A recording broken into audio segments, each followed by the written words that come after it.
All rise, veuillez vous lever.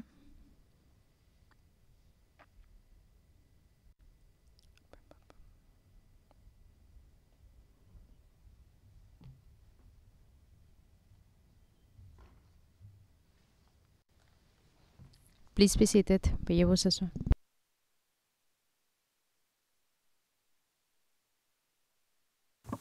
Monsieur Dimitri, please continue. Dimitri, veuillez poursuivre, dit le président. Maître Dimitri, merci, Monsieur le Président. Monsieur le Président, messieurs les juges, comme je l'ai déjà dit, je vais maintenant aborder le fait que, selon nous, les éléments de preuve ont été fabriqués de toutes pièces dans cette affaire. Nous sommes d'avis que cela résulte des négligences du bureau du procureur. Il s'agit là d'un aspect très important de la stratégie et de la thèse de la défense. Au cours de l'heure qui vient, je vais passer en revue divers éléments qui se trouvent sur notre liste d'éléments de preuve, ainsi que plusieurs témoins de la défense qui illustreront ce qui, selon nous, s'est produit. Avant de poursuivre, on me rappelle que 2 stagiaires nous ont rejoints, Lison Crenut et Alexia Legault.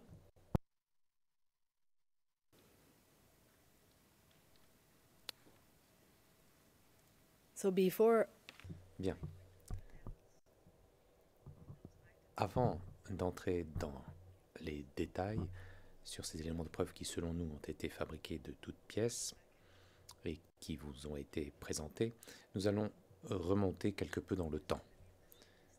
Nous pensons que la même erreur s'est reproduite. Au mois de mars 2012, je vous le rappelle, la Chambre de première instance a rendu son arrêt contre M. Lubanga,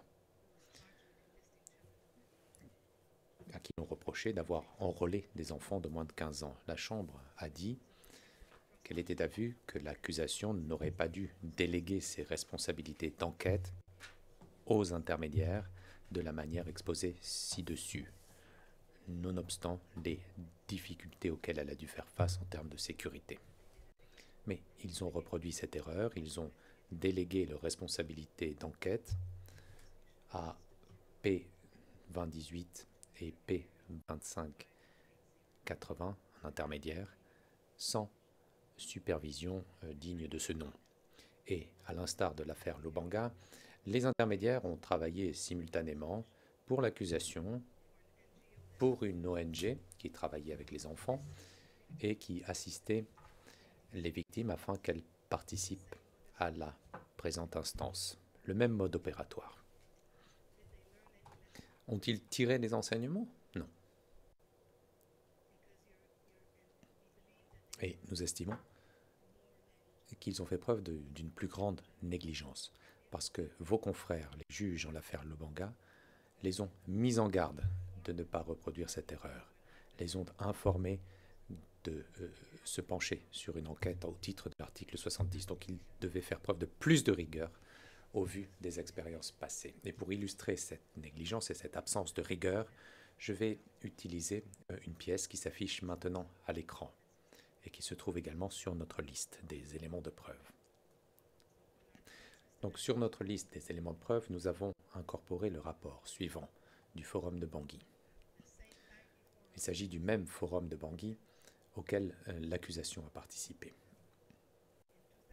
En 2012, lorsque l'arrêt en l'affaire Lubanga a été rendu, l'accusation savait déjà pertinemment que des fraudes et des falsifications de certificats de naissance était une chose dont il fallait tenir compte lorsqu'on accusait une personne d'enrôler des enfants de moins de 15 ans. Donc lorsqu'ils ont participé au Forum de Bangui, cela aurait dû les alerter.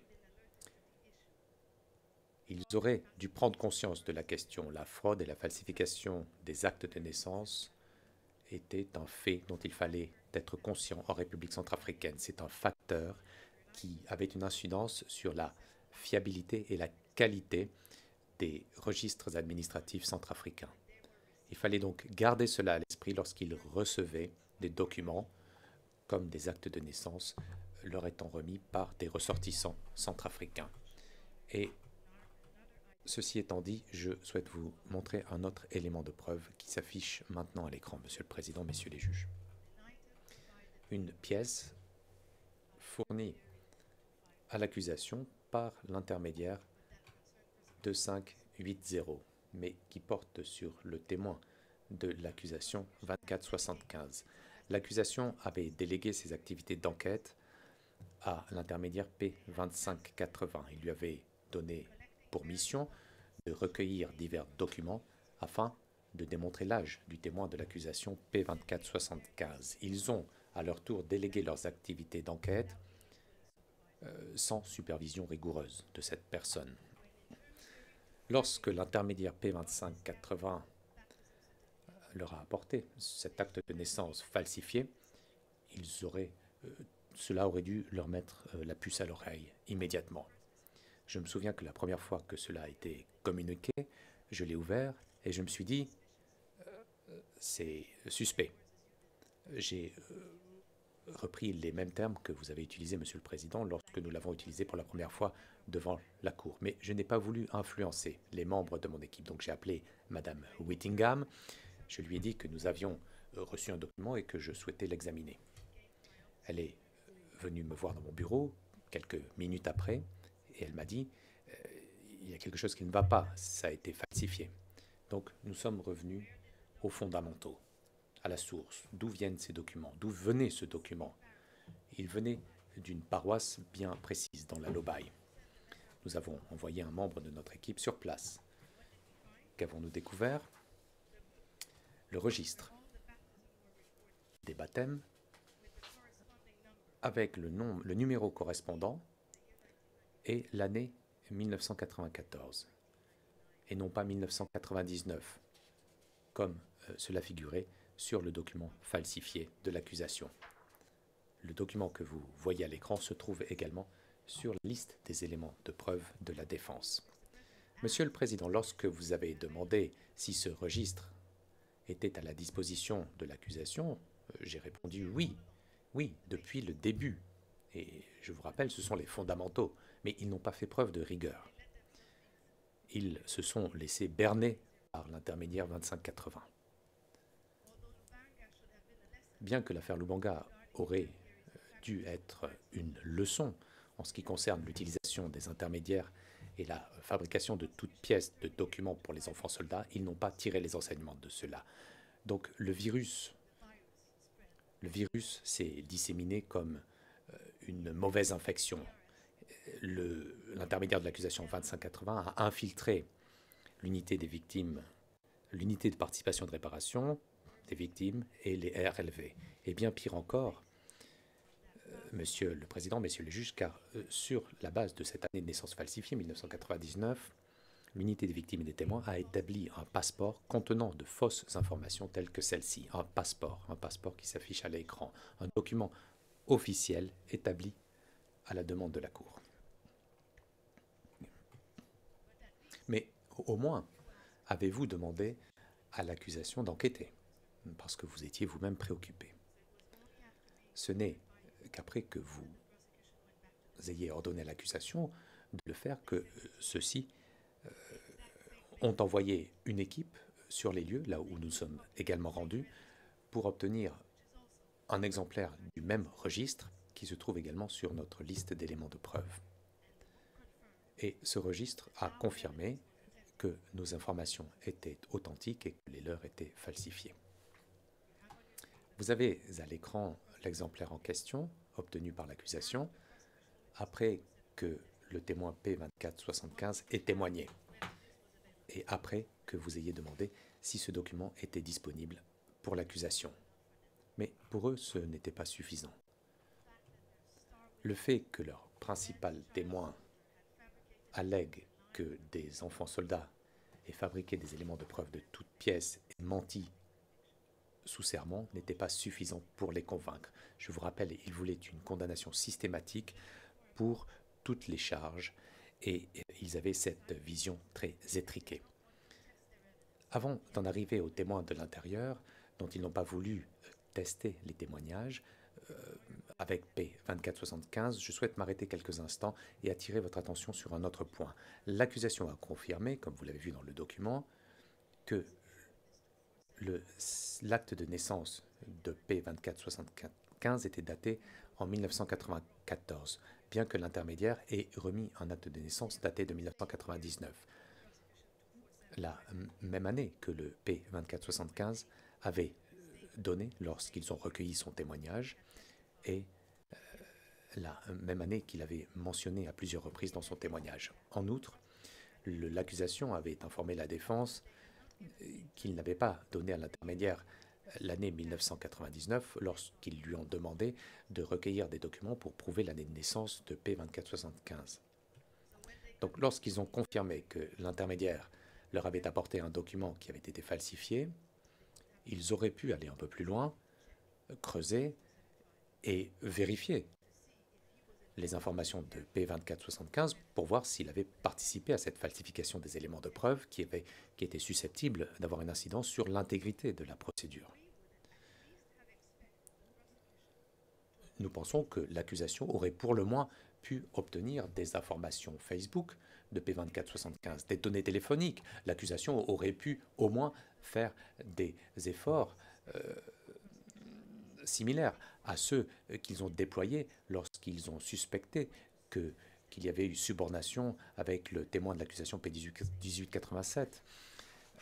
Ils ont fait ce travail avec le témoin 1847, ils ont obtenu des données téléphoniques, des archives Facebook, ils ont alloué des ressources à tout cela parce qu'ils pensaient que le témoin P1847 de l'accusation n'avait pas fourni les éléments à charge contenus dans sa déclaration en raison de faits de subornation. Mais aujourd'hui, nous n'avons reçu aucune communication nous démontrant qu'ils se sont penchés sur la situation du P2475 après s'être rendu compte que son acte de naissance avait été falsifié. L'intégrité de la procédure, Monsieur le Président, Messieurs les juges, doit être sauvegardée. Même si cela signifie d'avoir à présenter des éléments à charge ou à décharge, peu importe. J'en arrive maintenant aux témoins de l'intérieur, avec lesquels ils n'ont pas voulu tester le témoignage du P2475. Et une fois de plus, cela vous montrera ce qui aurait été révélé si l'accusation avait vérifié ses sources. Ils ont demandé au témoin de l'intérieur P1647 s'il connaissait le nom de P2475. Il a répondu par la négative. L'accusation a paniqué et est passé à autre chose, et ensuite n'a pas posé la même question au prochain témoin de l'intérieur, le témoin de l'accusation P1786. À la place de cela, ils ont soumis au témoin de l'accusation 1786 le surnom allégué du P2475 que je ne vais pas donner car nous sommes en audience publique, mais il s'affiche à l'écran. P2475, personne très intelligente, a choisi un surnom très général en République centrafricaine, rien d'unique. Donc le témoin de l'intérieur P1786 a dit « Oui, j'ai entendu ce nom, et je cite, « Et si vous me montrez une photo, je serai en mesure de le reconnaître. » Mais l'accusation n'en a fait aucun cas et est passée à autre chose. Ils n'ont pas voulu montrer la photo du témoin de l'accusation P2475, bien qu'il la possédait, parce que le témoin P2475 s'était lui-même identifié sur cette photographie. Ils ne voulaient donc pas tester leurs éléments de preuve. Et c'est ce que nous allons démontrer lors de la présentation des moyens de la défense. Ils auraient pu montrer une photographie aux trois témoins de l'intérieur de l'accusation, P1646, P1786 et P1839. Mais ils ne l'ont pas fait. Et ce n'est pas une simple omission. C'est une constante. On a vu que l'accusation faisait la même chose lors de ses enquêtes. L'accusation fait la même chose lors de son entretien avec le témoin 1839, un témoin de l'intérieur, lui aussi, au mois de mars 2020, lui montrant une image floue du témoin de l'accusation 2475, c'est l'image qui s'affiche sur la gauche de votre écran. Elle répond qu'elle n'était pas en mesure d'identifier ces personnes en raison de la mauvaise qualité de l'image. Là, l'accusation décide simplement de passer à autre chose. et ne montrent pas l'image claire de P2475 pour tester leurs éléments de preuve. Et ils possédaient une image claire que vous voyez à la droite de l'écran. Cette image était en possession de l'accusation. Et le témoin P2475 de l'accusation l'avait reconnu un an auparavant, au mois de mai 2019.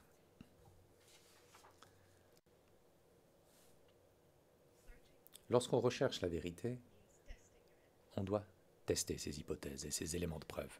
L'accusation a tourné autour du pot et n'a pas réussi à véritablement tester l'affirmation centrale de P2475 selon laquelle il avait été enfant soldat dans le groupe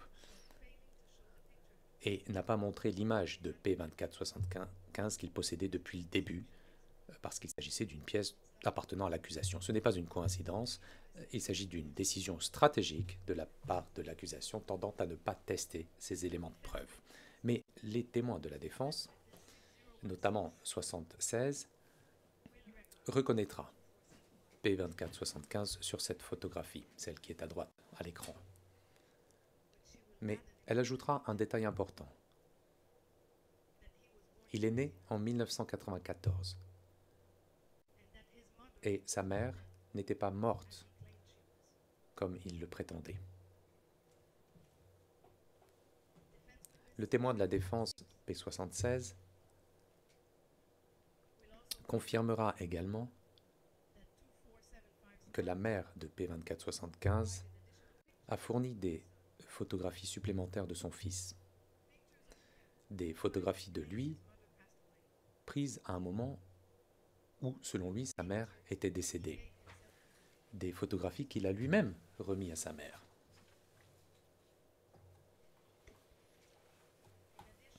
Outre les témoins qu'elle entend faire comparaître, la défense a également l'intention de vous présenter divers éléments de preuve, diverses pièces qui démontreront comment le témoin de l'accusation P2475 et d'autres anciens témoins de l'accusation ont fabriqué des éléments de preuve de toute pièce dans cette affaire.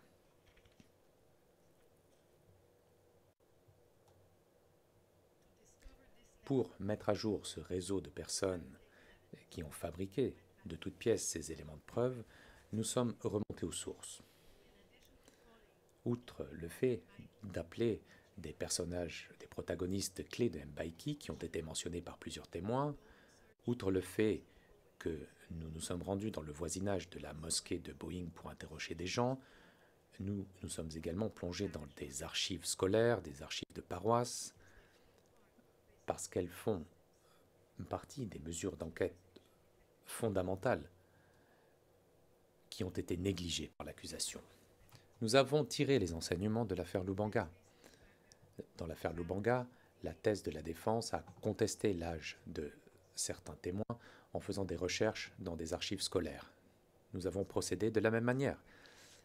Nous nous sommes penchés nous-mêmes sur les registres scolaires. Et contrairement à l'accusation, nous n'avons pas délégué nos responsabilités d'enquête à des intermédiaires sans supervision et contrôle digne de ce nom. Nous présenterons au juge de la Chambre, lors de la présentation de nos moyens, plusieurs archives émanant d'écoles et liées au chef d'accusation numéro 29 et pertinents à notre argumentaire selon lequel les éléments de preuve dans cette affaire, en ce qui concerne les enfants soldats, ont été fabriqués de toutes pièces. Notre liste d'éléments de preuve contient un certain nombre d'archives scolaires et un certain nombre de témoins de la défense qui sont des fonctionnaires travaillant dans l'enseignement témoigneront sur l'identité ou les notes scolaires de témoins de l'accusation P2475 ou d'autres témoins. Et leur témoignage permettra d'identifier plusieurs pièces présentées qui seront présentées par la défense à un stade ultérieur. Quelles sont les autres informations fondamentales qui étaient à notre disposition et que nous avons pu retrouver? Des pages Facebook publiques, par exemple. Et là, nous y avons trouvé des informations intéressantes. Par exemple, le principal témoin allégué enfant soldat de l'accusation, P2475, a ouvert sa page Facebook en 2019 et a inscrit sa date de naissance comme étant 1994 et non 1999 comme il l'a prétendu afin de faire croire qu'il avait été enfant soldat. Vous pouvez voir cette image à l'écran et cela fait partie des éléments de preuve, de la liste des éléments de preuve présentés par la défense. Le principal témoin de l'accusation, qui a été cité à 43 reprises dans le document contenant les charges et 67 fois dans le mémoire de l'accusation, et sur lequel s'est reposée l'accusation dans ses propos liminaires, avait présenté ces informations publiques sur son compte Facebook. Là, l'accusation n'a pas daigné chercher ces informations, n'a pas fait preuve de rigueur. Lorsqu'elle a cherché des éléments à charge, l'accusation, là, a fait un effort. L'accusation a envoyé de nombreuses demandes de coopération et a obtenu environ 50 000 pages d'éléments Facebook privés. Mais c'est grâce à ces moyens de base très fondamentaux, les pages Facebook publiques, que nous avons finalement découvert l'identité réelle d'un autre enfant soldat allégué, l'ancien témoin de l'accusation P2620. Et c'est sur la base de ces informations tout à fait fondamentales, les pages publiques Facebook, que nous avons en fin de compte découvert que l'ancien témoin de l'accusation 2582 avait inscrit sur sa page Facebook qu'elle était née en 1992, ce qui signifie qu'elle avait plus de 20 ans en 2013, loin d'une enfant soldat. Donc, nous avons utilisé des recherches Facebook de base sur des informations disponibles au public pour découvrir la même constante que dans l'affaire Lubanga, à savoir que des enfants soldats allégués, victimes, ont menti quant à leur âge.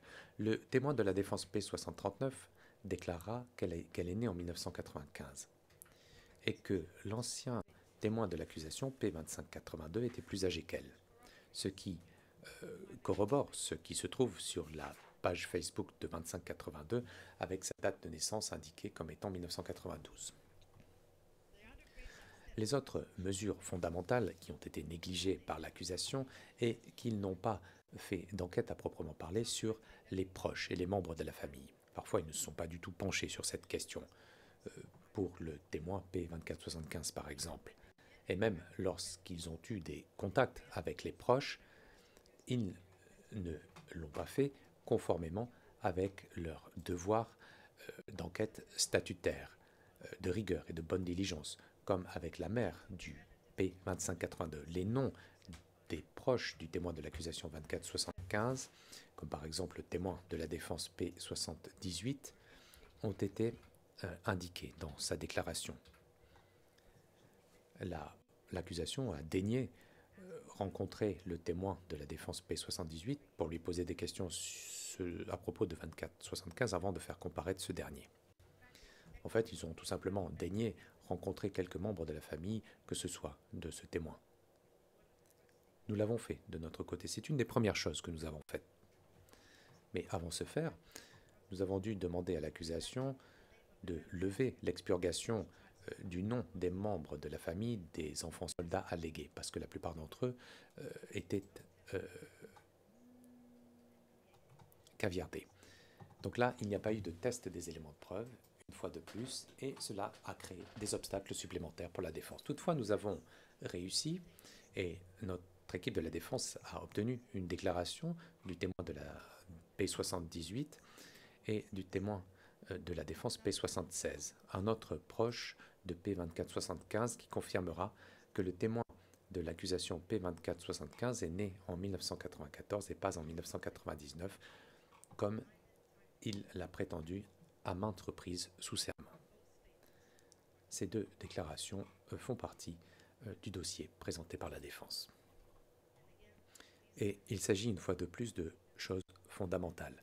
Rencontrer les proches d'un enfant soldat allégué. Ceci Ces personnes étaient sous leur nez, à leur disposition, lors de la première déclaration, mais ils n'ont pas daigné tester leurs éléments de preuve. Même chose avec l'ancien témoin de l'accusation 2582. Le procureur a versé au dossier l'acte de naissance. Et une fois de plus, ils ont délégué l'enquête à la mère de P2582. Ils auraient pu demander aux témoins de l'accusation 2084, leurs propres témoins, de confirmer l'authenticité des actes de naissance avant de les présenter au juge de la Chambre, étant donné que 2084 avait énormément de connaissances sur la mairie où cet acte de naissance a été délivré et était en mesure de reconnaître la signature figurant sur les actes de naissance. Et étant donné également que la mère l'avait obtenu de sa part, comme vous pouvez voir ce qui est écrit sur le document à l'écran. Mais le témoin de l'accusation 2084 a eu la franchise de dire au juge de la Chambre, lorsqu'il a comparu pour témoigner, que ces documents étaient falsifiés. Il l'a fait lors du contre-interrogatoire de la défense. Donc l'accusation a non seulement ne lui a pas donc demandé de questions à propos de ses actes de naissance, après les avoir obtenus sur le terrain, mais ils n'ont pas non plus daigné lui poser des questions lorsqu'il est venu témoigner ici. Donc nous avons démontré comment l'accusation a fait un choix stratégique de ne pas tester ces éléments de preuve. Mais l'accusation ne veut pas que la défense ne teste ses thèses également. Vous vous souviendrez sans doute que nombre de ces actes de naissance font partie maintenant de la liste des éléments de preuve présentés par la défense. Et vous vous souviendrez que lors du témoignage du témoin de l'accusation P2082, Maître Guisset a soumis au témoin divers actes de naissance authentiques qui sont sur notre liste d'éléments de preuve. L'accusation a soulevé une objection à l'époque et a dit, je cite, « Alors, je ne pense pas que l'on peut fonder des questions sur des éléments qui n'ont pas encore été versés au dossier. Cela n'a pas été testé. » Fin de citation. Et ensuite, l'accusation part des cartes électorales et des actes de naissance qui se trouvent sur notre liste d'éléments de preuve et dit, je cite, « Ce ne sont pas encore des éléments de preuve versés au dossier. » Et il n'est pas juste, disent-ils, de soumettre cela aux témoins. Donc, fondamentalement, la stratégie de l'accusation ne conteste pas à tester leurs éléments de preuve lors de l'enquête, ni même lors de l'interrogatoire, et de soulever des objections lorsque la défense tente de le faire. Mais la défense mettra à l'épreuve les éléments de l'accusation et nous démontrerons que le fait que l'accusation n'ait pas mis à l'épreuve ces éléments a distorsionné le discours proposé à la Chambre. L'accusation vous dira que ce n'est pas pertinent parce que 2582 n'a pas témoigné et 2620 n'a pas témoigné non plus. Mais peu importe, nous les retirons. Eh bien oui, ça importe. Pourquoi? D'abord, parce que ça montre un modèle. Et à propos de la charge 29 et les éléments qui correspondent, un modèle choisi par l'accusation. Et deuxièmement, en raison des droits statutaires de M. Hécatombe, le statut lui octroie du temps et des éléments matériels pour préparer sa défense. Donc pendant plus de 2 ans, il a utilisé son temps et les ressources qui étaient mises à disposition par le statut pour enquêter sur ses témoins, pas simplement sur leur âge, mais également dans les différents endroits des événements décrits dans leur déclaration, sur les différentes personnes auxquelles font référence dans leur déclaration. Et, messieurs les juges, vous vous souviendrez que l'accusation les a retirés à un stade très avancé du procès. Nous avons enquêté sur les matériaux, le matériel public disponible. Nous avons rencontré notre témoin sur le terrain, nous avons consulté les archives. Voilà comment nous avons constitué notre défense.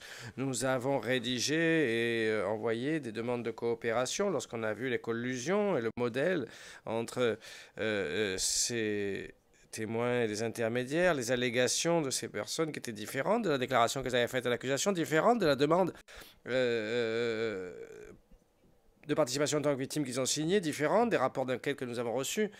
Donc, nous avons dû orienter nos propres investigations pour constituer notre thèse de défense dans plusieurs directions. Du temps et des ressources sur des témoins que nous proposerons d'entendre, que, comme nous le proposerons dans notre thèse, ont fabriqué des preuves contre M. Yekatom parce qu'il souhaitait une vie meilleure, une relocalisation. Il y a une autre raison pour laquelle cela importe. Ça importe parce que dans l'Oubanga, la chambre d'instance Proprio Mutu a déclaré qu'il serait incohérent d'autoriser des victimes à continuer de participer si une compréhension plus détaillée des éléments a démontré qu'ils ne répondent plus aux critères nécessaires pour le faire. L'accusation aurait pu se montrer transparente parce que 2582 et 2620 continuent d'être des victimes participantes et le témoin de l'accusation, 2475, est récemment devenu victime également.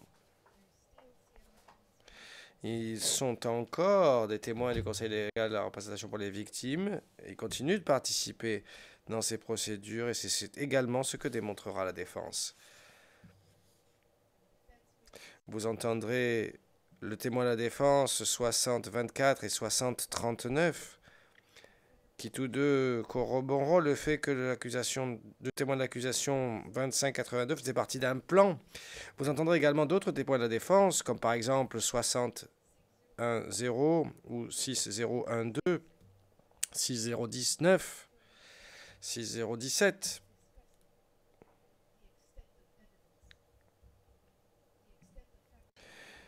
Qui parleront de la fabrication des éléments de preuve, la collusion, les identités volées et l'ampleur de celles-ci auxquelles ont participé le témoin de l'accusation P2620.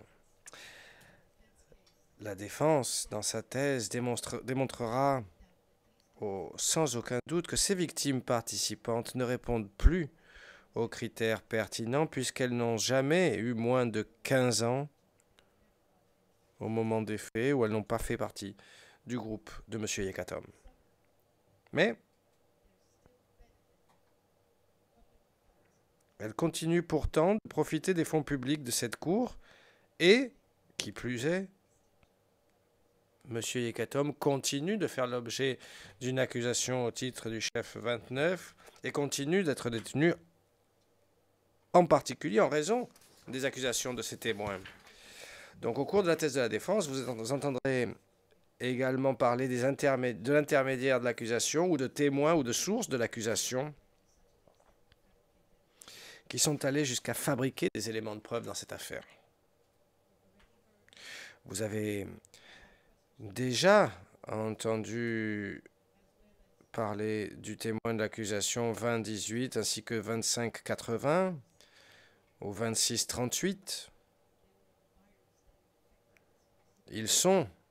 Ils étaient le virus qui a infecté cette affaire, qui s'est développé, propagé, qui a affecté la représentation légale des victimes pour les enfants soldats, la section de participation des victimes et l'unité des victimes et des témoins. Les témoins de la défense vous présenteront, messieurs les juges, comme par exemple le 60-25 ou encore le témoin 60-36. Il dira que 60-36 savait que le témoin de l'accusation 24-75, 25-82 et 26-20 ont quitté la Centrafrique.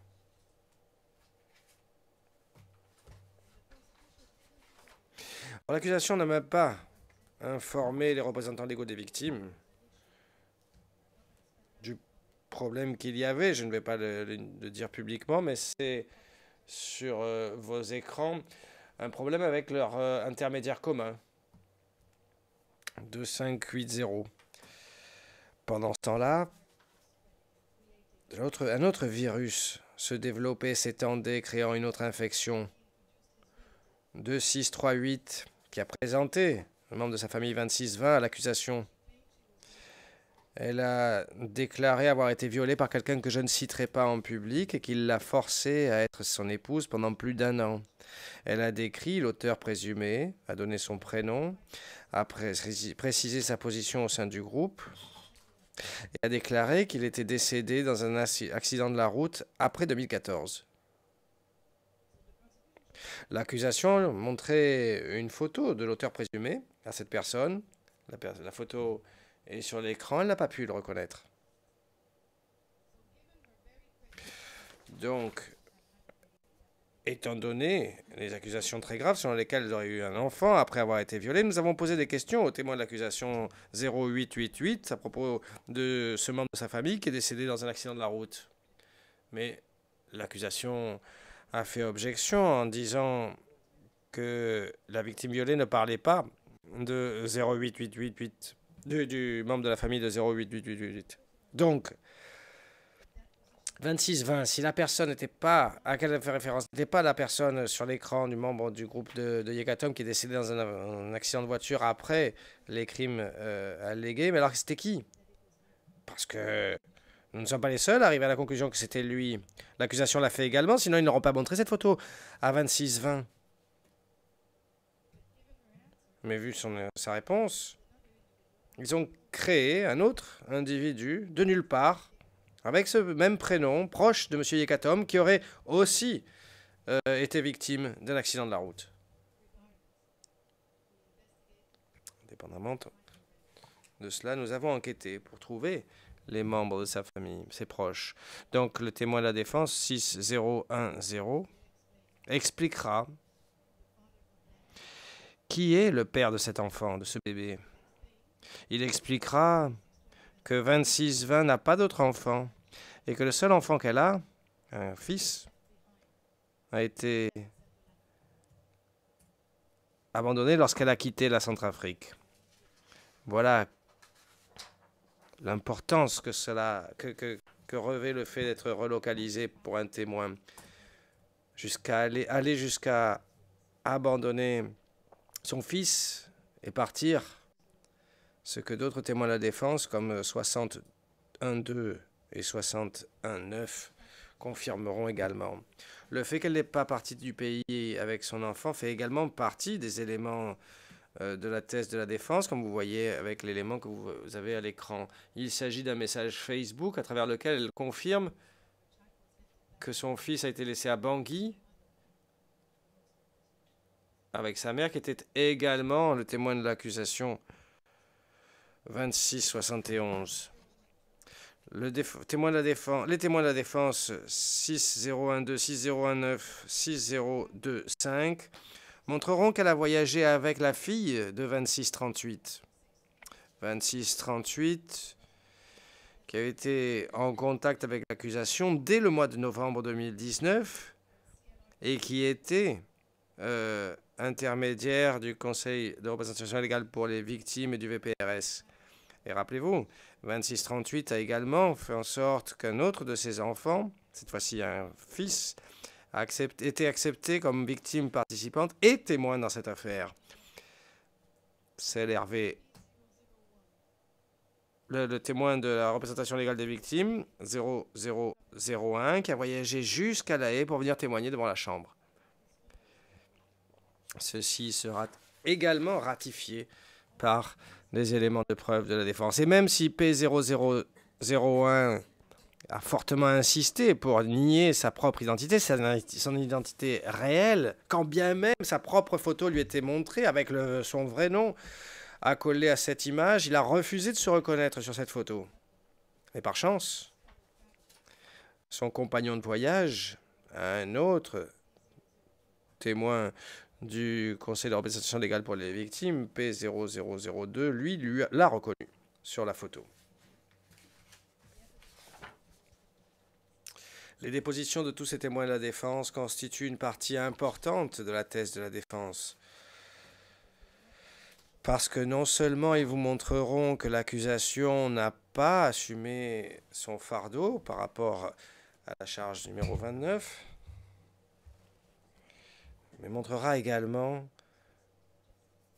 comment M. Yekatom a dû faire face à cette injustice en raison de l'étendue de la fabrication de preuves. Si la défense aurait dû trouver son temps et ses ressources pour trouver des éléments pour soulever un doute raisonnable, la défense, au contraire, dévoilait les identités volées et les documents fabriqués. La défense faisait ce que l'accusation aurait dû faire depuis le début. La défense a passé un temps considérable à déconstruire des éléments divulgués, proposés et utilisés par l'accusation. Ce ne devrait pas être une tâche qui incombe à la défense et il n'y a d'autre mot que celui de scandaleux pour qualifier ce qui s'est passé de nouveau. Et parce que c'est justement si scandaleux et parce que nous souhaitons préserver l'intégrité de ces procédures que nous proposerons une demande d'exclusion d'éléments de preuve. La thèse de la défense dit également que l'accusation a sous-estimé la valeur de la relocalisation pour l'un des pays les plus pauvres du monde. Pour un témoin comme l'ancien témoin de l'accusation 2620, abandonner son fils, son enfant, montre à quel point la relocalisation était importante pour elle. Et obtenir cette relocalisation, eh bien, les témoins de l'accusation pour cela savaient que leurs histoires devaient être intéressantes pour l'accusation. Ils devaient être dans une position unique, en possession d'un cahier, comme le témoin 1339, ou être un témoin de l'intérieur de moins de 15 ans, comme le témoin de l'accusation 2475. Et nous pensons, et ça fait partie de la thèse de la défense, que l'importance de la relocalisation est également ce qui a motivé 2475 et son témoignage fallacieux et la fabrication de preuves. La défense montrera que 2475, et c'est mon sujet suivant, la défense démontrera que 2475, disais-je, était derrière le certificat de baptême fabriqué qui a été versé comme élément de preuve par l'accusation. La défense montrera également la collusion entre 2475 et l'intermédiaire de l'accusation et les témoins de l'accusation. Et pour vous donner une idée générale, j'attirerai votre attention sur l'élément de la défense suivant qui se trouve actuellement projeté à l'écran. Souvenez-vous de ce que j'ai dit tout à l'heure. Le témoin de l'accusation, 2475, sait parfaitement qu'il est né en 1994 parce que nous sommes allés voir les registres à l'Obaï où l'on voit clairement qu'il est né en 1994. Et la véracité de ce certificat de baptême que vous avez sur vos écrans sera également confirmée par le témoin de la défense 7018, c'est-à-dire 6018 et 6016. Mais, messieurs les juges, vous vous souviendrez que le témoin de l'accusation 2475, ici à la Cour, a insisté pour se pencher sur un certificat de baptême modifié, celui qui a été montré initialement par l'accusation. Il y a une raison pour laquelle il a insisté, et c'est ce que montrera la défense à la Chambre. La raison pour laquelle il a insisté était qu'il était lui-même derrière la falsification de ce certificat de baptême. Et c'est ce que vous pouvez désormais voir à l'écran, messieurs les juges. C'est un échange Facebook entre lui et sa conjointe qui était dans la Lobaï à cette époque-là. Et 2 fois, il lui demande de mettre 1999, sachant parfaitement qu'il est né en 1994. Il y a autre chose qui est très important. Le certificat de baptême proposé par l'accusation, souvenez-vous, celui qui est falsifié, en 1999, a été proposé par l'intermédiaire 2580 à l'accusation, comme on peut le voir dans les métadatas, les métadonnées.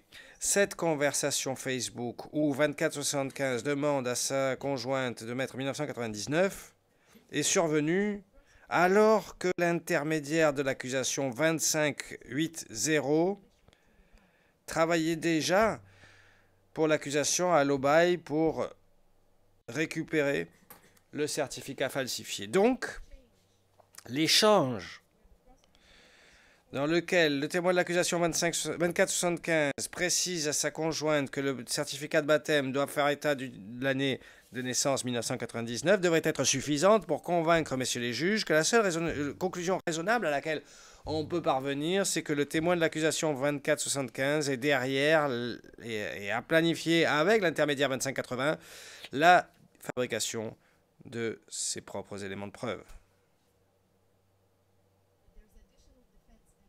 Mais il y a davantage d'éléments de la défense qui démontrera qu'il ne faut octroyer aucun point, voire à la déposition de 2475. Aucun poids à 2475. Nous démontrerons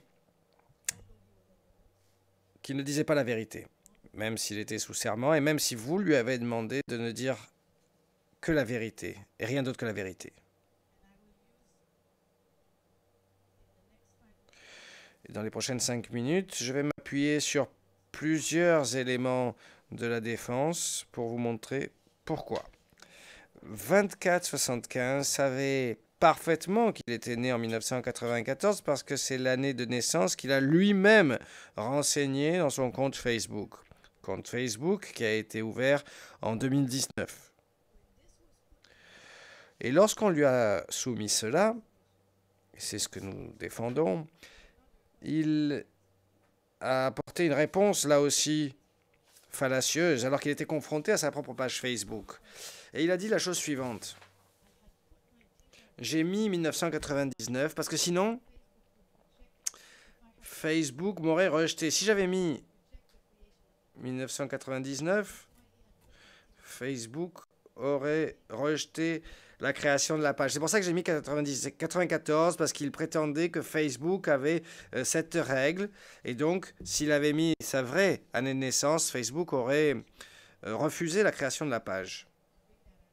Et il a rapidement apporté cette réponse. Mais la défense démontrera encore une fois qu'il a décidé de mentir sous serment. Même s'il a indiqué avoir dû se vieillir en rentrant en 1994 pour que Facebook ne rejette pas sa page, nous savons que c'est faux.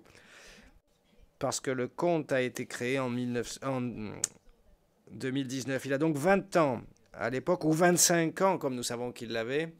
Dans tous les cas, Facebook n'aurait pas rejeté la création de la page. Et deuxième raison, c'est qu'en aucun cas, la règle est de... quoi qu'il en soit, la règle est de 13 ans. Donc, Facebook n'aurait pas rejeté la création de cette page.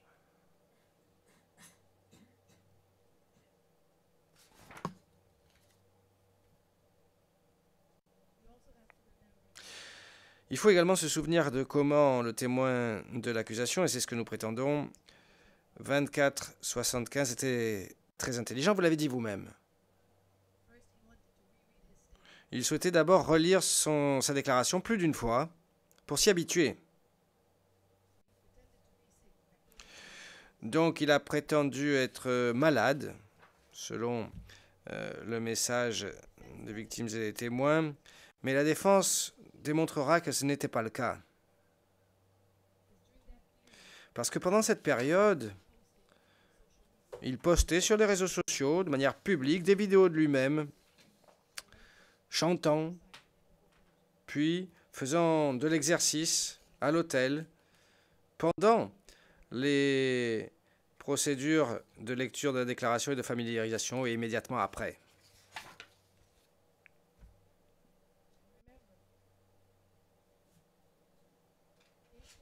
Et souvenez-vous, Il a apporté ici, dans le prétoire, une version différente. Il n'a pas dit qu'il était malade.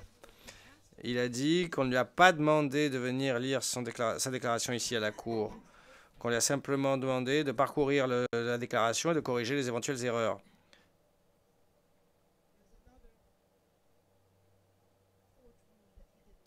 Il y a une autre règle de la Cour qu'il n'a pas suivie.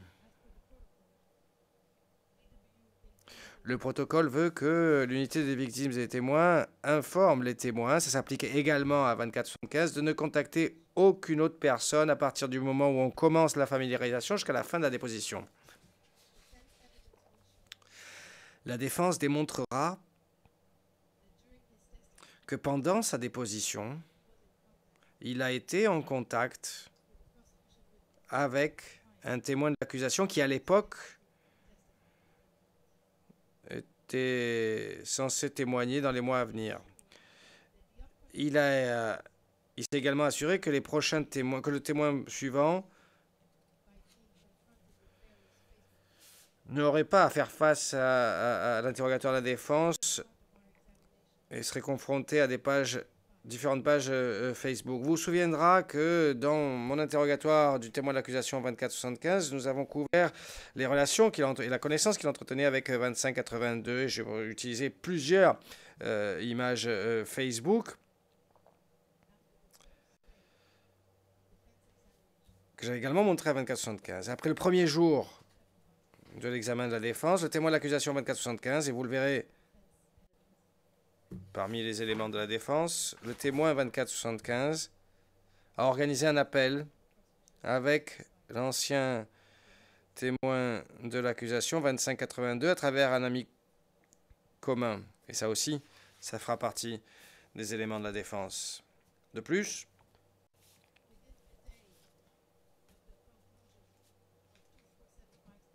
un jour de la fin de la déposition de 2582, de ce témoin, pardon, le témoin de l'accusation 2582, qui était encore témoin de l'accusation à l'époque, a rendu privé son statut Facebook public. Les mêmes images utilisées pendant mon interrogatoire, aujourd'hui, que sa page Facebook était privée, ces éléments, y compris le contact entre ces deux personnes, n'étaient plus accessibles. Donc, nous défendons, et c'est ce que nous essaierons de démontrer à travers différents éléments, que 2475 a communiqué avec 2582 sur les questions de défense. Comme vous pouvez le voir de l'image à l'écran, quelques jours après la déposition de 2475, 2582 a effacé les images Facebook qui ont été utilisées en audience et en interrogatoire à huis clos, ce qui n'est pas une coïncidence. Mais c'est pas tout, Monsieur le Président, Messieurs les juges. Vous vous souviendrez que pendant l'interrogatoire de 2475, je lui ai montré une photo de 2620 qui était encore témoin de l'accusation à l'époque et je lui ai demandé s'il connaissait ou pas cette personne. Encore une fois, il a choisi, c'est notre thèse, de ne pas dire la vérité. Sa réponse était « Je ne la connais pas ».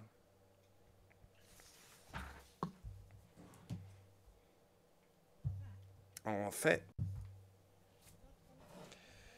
non seulement il la connaissait, fort bien, mais la défense montrera que 5 heures après lui avoir montré l'image de 2620 et qu'il ait dit qu'il ne la connaît pas, 5 heures après, il a eu avec elle une conversation téléphonique d'au moins 2h30. Vous avez l'élément sur vos écrans. Nous vous avons montré que le témoin de l'accusation 2475 avait des complices à Dubaï pour l'aider à fabriquer son propre certificat de baptême. Mais il avait également d'autres complices qui l'informaient des activités de la défense pour s'assurer que nous n'allions pas découvrir sa supercherie. Vous vous souviendrez, messieurs les juges, de comment la principale partie des dépositions s'est faite, de son enlèvement s'est fait avec une autre personne que je ne citerai pas, mais dont le nom est là. Et étrangement, lorsqu'il est venu témoigner, il a changé cette partie de l'histoire. Vous avez même, vous-même, Monsieur le Président, fait un commentaire là-dessus. Et il y a une raison à cela. Une raison pour laquelle il a changé cette partie de l'histoire. La défense a rencontré cet individu le 19 mai 2020, comme vous le voyez à présent à l'écran. Mais parce que le témoin de l'accusation 2475 était très malin, il avait préparé son plan. Un de ses complices lui a dit sur Facebook, « S'il te plaît mon frère, arrête d'entrer en contact avec les gens dans cette région. » Je ne mentionne pas la région. Arrête donc le contact avec les gens là-bas. Il y a une enquête, une investigation, il faut que tu fasses attention. Ce message a été envoyé à peu près 10 jours après que notre équipe ait rencontré la personne que vous voyez sur vos écrans. Notez la date du message sur l'écran, la date à laquelle nous avons rencontré la personne. Voilà pourquoi nous pensons que le témoin de l'accusation 2475 était suffisamment malin pour changer son discours sur l'enlèvement de son ami. Laissons de côté le témoignage du témoin de l'accusation 2475 pour revenir au fondement. L'accusation disposait de quelques 600 vidéos du groupe de M. Yekatom au mois de décembre.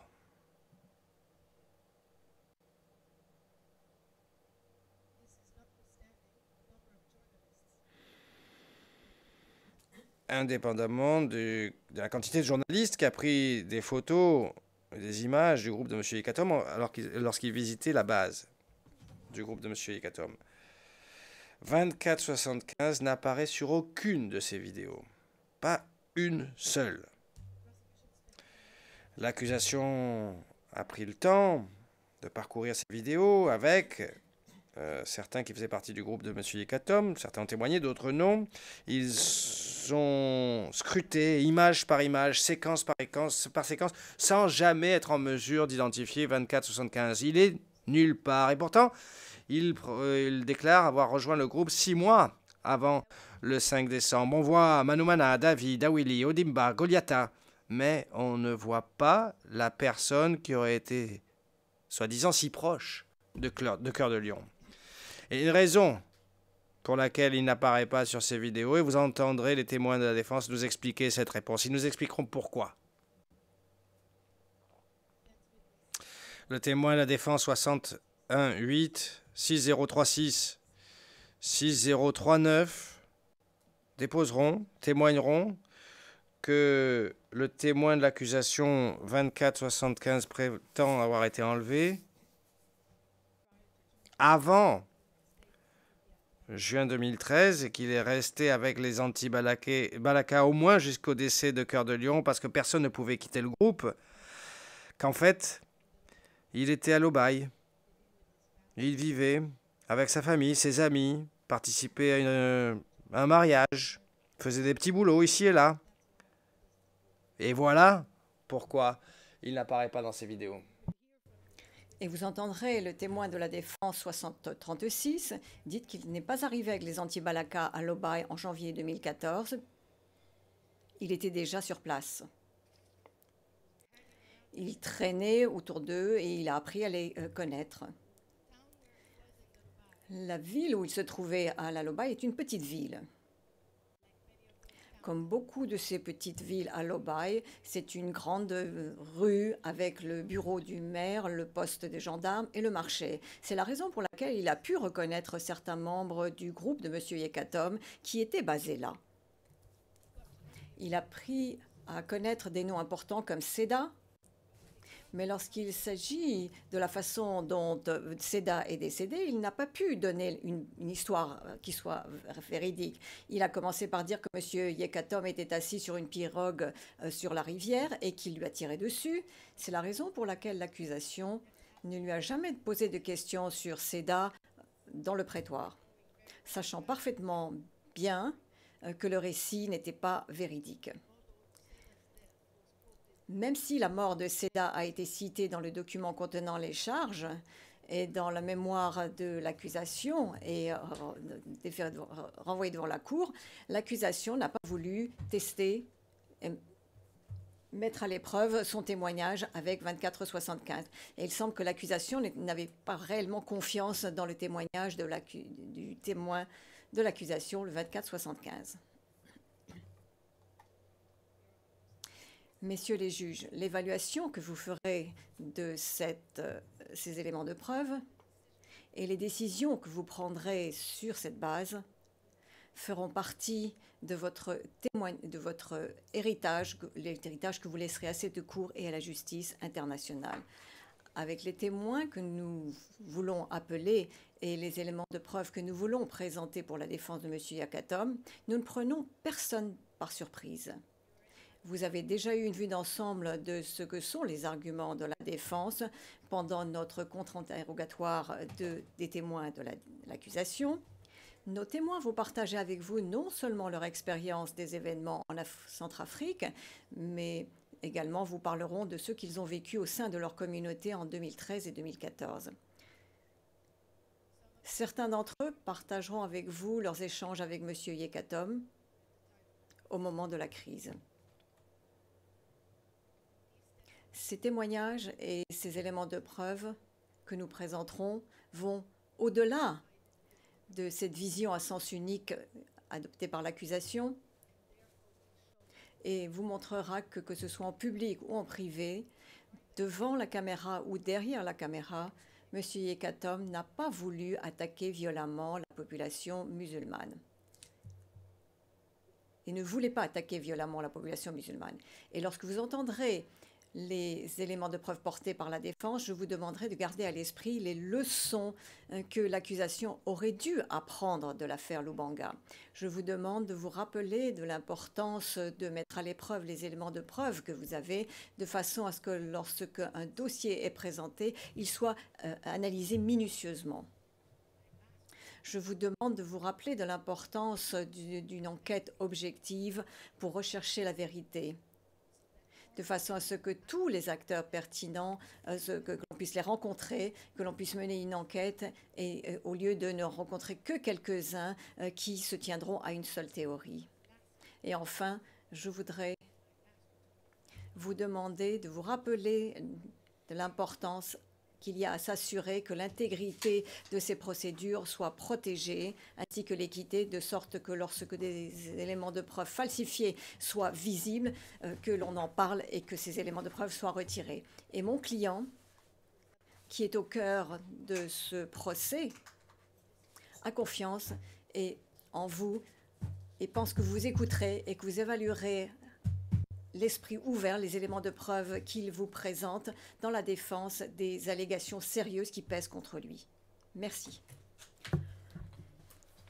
Merci beaucoup, Maître Dimitri. Ceci conclut notre audience d'aujourd'hui et nous levons la séance.